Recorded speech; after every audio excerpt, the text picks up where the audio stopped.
Magandang araw po muli sa bawat isa. Nagbabalik ang inyong lingkod. Konting kaalaman at gabay sa ating pang-araw-araw na buhay. Sa maiksing sandali, talakayin natin yung pinamagatang, Is there a reason to rejoice? Malinaw po ang sabi ng Philippians chapter 4 verse 4, nakalagay mula kay Apostle Paul, Rejoice in the Lord always, and again I say rejoice. Can you imagine nung sabihin ni Apostol Pablo itong talatang ito, siya ay nakakulong mismo. Pero sa kabila ng siya ay nakakulong, hindi po mapipigilan yung katuwaan, yung malalim na kasiyahan sa kanyang puso. Nung sabihin niyang, Rejoice in the Lord always, and again I say rejoice. Alam niyo sa Book of Philippians, binanggit dyan almost 19 to 20 times yung salitang joy. So ibig sabihin yung aklat na yun ay sumisigaw ng malalim na katuwaan sa Panginoon. Ngayon ang pinakatanong, in what way or manner we should rejoice? In what way or manner we should rejoice? Number one, we should rejoice because there is a Savior. Ulitin ko po, we should rejoice because there is a Savior.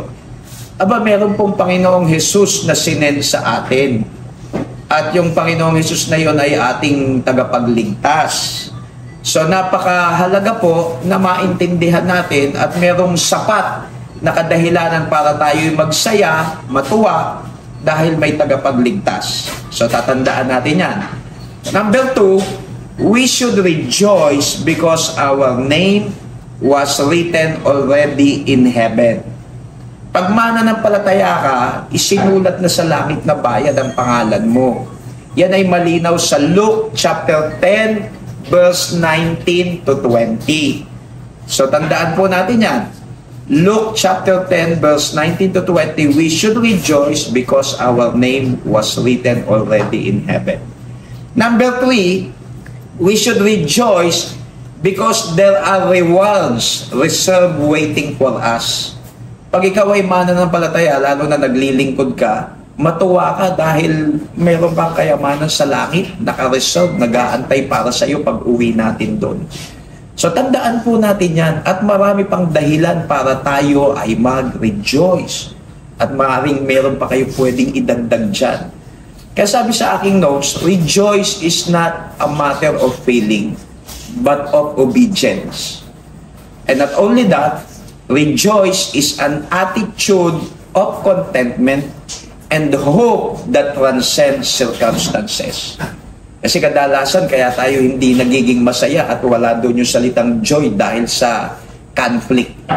Alam niyo nung isulat ni Apostle Paul yung Philippians chapter 4 verse 1 and the following, meron dong hindi pagkakaunawaan na sinesettle niya na gusto niya magkaisa na sila at magkasundo na.